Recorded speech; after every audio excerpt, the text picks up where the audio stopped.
This is the Samsung Galaxy S24 Ultra and this is the Xiaomi 14 Ultra. Both these phones have a ridiculously spec'd out camera system, but which one's actually better? My teammates actually had a bet on this. One says Xiaomi, the other says Samsung, so I decided whoever loses has to treat everyone with ice cream. So wait till the end to find out who lost. Okay, so back to the topic. Samsung has always been on the top of its game when it comes to cameras. Xiaomi, on the other hand, has been improving year on year. In fact, the Xiaomi 14 Ultra has the most refined set of Xiaomi cameras ever. I promise you, this comparison is a roller coaster. I will be giving points in different categories as we go, so let's start. Alright, daytime photos first. As you can see, the Xiaomi 14 Ultra pulls off striking bright photos with great details, whereas Samsung favors a bit of a toned down natural output but with equally good sharpness. I especially love the Xiaomi 14 Ultra's ability to process foliage, tree leaves, branches, flowers, etc. It maintains the color details and sharpness so well. There is a nice separation in artifacts and you can really see that depth, which is not very well maintained on the S24 Ultra. And Samsung also needs to do something about noise reduction in shadow areas because sometimes it's just too overboard. But Xiaomi has its own disadvantages, like in difficult lighting conditions, its HDR management fails to impress sometimes. Not that the images are bad or anything, but Samsung's optimization is just better. And I also found Samsung processing glare better than Xiaomi in most of the cases. Similarly, Samsung's natural bokeh in close-up shots looks way nicer than Xiaomi's, like on a point-to-shoot scenario. But again, the Xiaomi 14 Ultra comes with a unique variable aperture here with which you can adjust the aperture continuously throughout the whole range from f1.6 to f4.0. So after clicking a ton of photos from both these devices, I can tell you that both of these are great point-to-shoot cameras and I wouldn't mind any of them in my pocket while I'm traveling or just carrying around normally. But when it comes to the dedicated 3x mode, I was actually surprised to see how good the Xiaomi 14 Ultra is. The clarity in images, the color reproduction, the depth of field, everything is just on point. And I can't believe I'm saying this, but it's actually better than Samsung's. So good job, Xiaomi. Now, both of these phones come with a dedicated 5x periscope lens that can click some good zoom photos, but if you observe with a keen eye, Samsung is the close winner if I zoom to 5x, 10x or beyond. I guess Samsung's experience in optimizing zoom images is just hard to match. After 5x, Xiaomi just tends to over-sharpen and oversaturate artifacts, while Samsung, with so much experience in the field, just optimizes the images effortlessly. You do get up to 120x zoom option on Xiaomi versus Samsung's 100x, but again, competing with the king on zoom is difficult for Xiaomi. Also, no other phone does moonshots better than Samsung. Interestingly, there is a dedicated moon mode in the Xiaomi 14 Ultra, but for some reason that can only zoom up to 60x, which is quite strange. The output is decent though, but again, Samsung is just streets ahead here. Now, I am someone who captures a lot of ultra-wide-angle shots. I love capturing sceneries, and for that, I prefer the S24 Ultra in my pocket. From better color reproduction to better dynamic range, you get all that with Samsung's images. Although when you zoom in, Xiaomi's photos have slightly better details because of its 50-megapixel sensor. But even so, Samsung's optimization is just better here, so I will side with Samsung on this one. In fact, during low lighting conditions, Samsung is yet again able to pull off better exposure management and details in images, even though it has a lower resolution 12-megapixel ultra-wide-angle sensor. Samsung's post-processing in ultra-wide-angle shots during nighttime is really good. Okay, quick update. Looks like Team Xiaomi is going to treat us with ice cream. Okay, I know it feels like Samsung is dominating, but I have to give it to Xiaomi in the 1x and 3x nighttime images. They are just lit, and quite literally. You can see how the Xiaomi 14 Ultra is able to pull off bright and sharp images almost all the time. Meanwhile, Samsung has a very toned down result which looks good in situations like this, but most of the time Xiaomi's output is eye-catching and noise-free. Alright, now let's get into who gets the portrait game right. This year, Samsung introduced a dedicated 5x lens for portraits, which was one of the best decisions because these are the kind of output that I got from it. Cool, right? Xiaomi, on the other hand, did not include a portrait option from its 5x periscope zoomless camera. I mean, they did have the hardware but chose to neglect that for some reason. Not that I'm complaining exactly, but it would have been nice to have that option.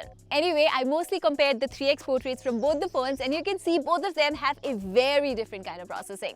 Xiaomi goes in with a pinch of contrast and gives a very Leica vibe to the portraits, while Samsung, as usual, saturates the skin tone a little bit. And honestly, I love how the background looks so natural from the S24 Ultra.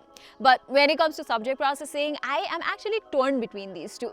Samsung's output is natural, no doubt, but I love how dramatic Xiaomi's photos are. I mean, the processing looks so retro, I absolutely love it. Plus, Xiaomi gives you a ton of Leica filter options, which look really, really cool. I love the black and white filter in particular, so I am going with 1 point each for both these phones. For Samsung, it's the effortlessness, just point, shoot and get the perfect image. For Xiaomi, it's the fact that you get an eye-catching output and tons of other options to choose from. And while we're talking about human subjects, I absolutely love how Samsung preserves a sort of a natural skin tone and contrast from its selfie camera. Xiaomi tends to beautify the skin a little bit without even turning the beauty filters on, and its highlight management can be a hit or a miss mostly. I am impressed with the Xiaomi 14 Ultra selfie video recording capabilities as well, because finally Xiaomi has added a 4K 60fps option, and if you see here, Xiaomi is able to manage better color reproduction, a wider field of view as well as better highlight management. Alright, looks like we need a tiebreaker. Samsung takes the win in the core video quality from the rear cameras. It's just smoother with nicer colors and dynamic range. Both these phones also let you shoot super steady videos, but Xiaomi's limitation is that you can only go up to 1080p and the videos are still shaky, while Samsung lets you shoot at 2K 60fps with way smoother output. And Xiaomi does not have a portrait video option, which is something modern Instagrammers and TikTokers might not appreciate. So even though the Xiaomi 14 Ultra is a good video camera, these little perks that we get on Samsung makes it a more versatile option. But I will give Xiaomi an extra point for being able to produce crisp macro videos from its 3x telephoto lens. I mean, these macro videos I took from the Xiaomi 14 Ultra are just lit. Not to mention, you can do some sick product videography from it too, from the blur levels to sharpness. Xiaomi just does a commendable job. Alright, so let's move on to the extras now, and I have a couple of friends who are crazy about slow-mo videos, and if I had to pick one, it would definitely be the S24 Ultra. You can record slow-mo videos at 120 FPS in 4K here, whereas the max resolution Xiaomi can go is 1080p, which means you get better crisp output from Samsung. I do have to mention that both these phones can shoot 4K 120 FPS from the Pro video option, but only Samsung gives you a slow-mo option by default, so a point to Samsung for this. Alright, next, macro photos. I like how Samsung does let you get closer with its focus enhancer mode using its ultra-wide angle sensor, but the images actually turned out to be very flat. On the other hand, Xiaomi's 3x telephoto lens also lets you shoot macros, and the depth of field you get with it is just amazing.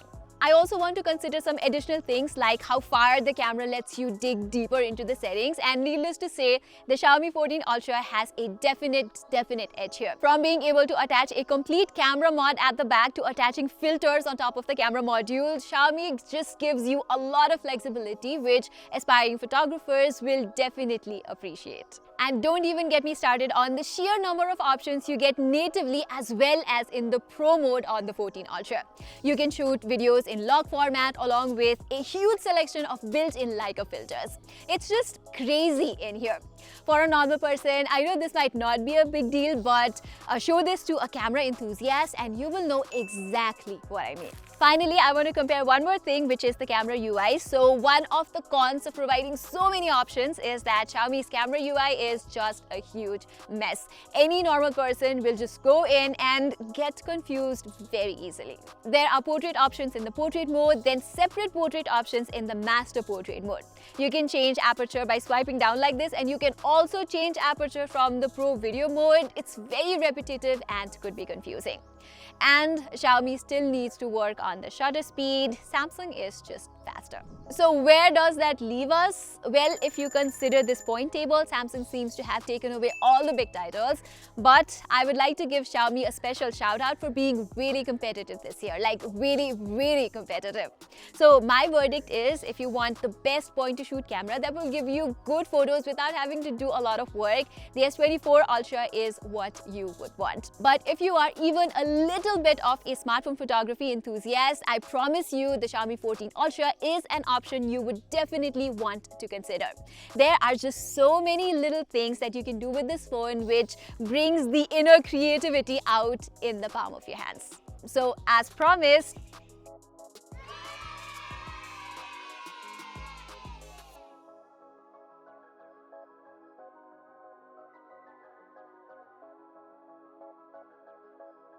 so guys, that was all for my full and detailed comparison between the Samsung Galaxy S24 Ultra and the Xiaomi 14 Ultra. Do let me know in the comments below which of these Ultras would you go for, and while you're there, don't forget to subscribe to our channel, share this video with your friends if you liked it. Saying this, I'm Pratima and thank you so much for watching.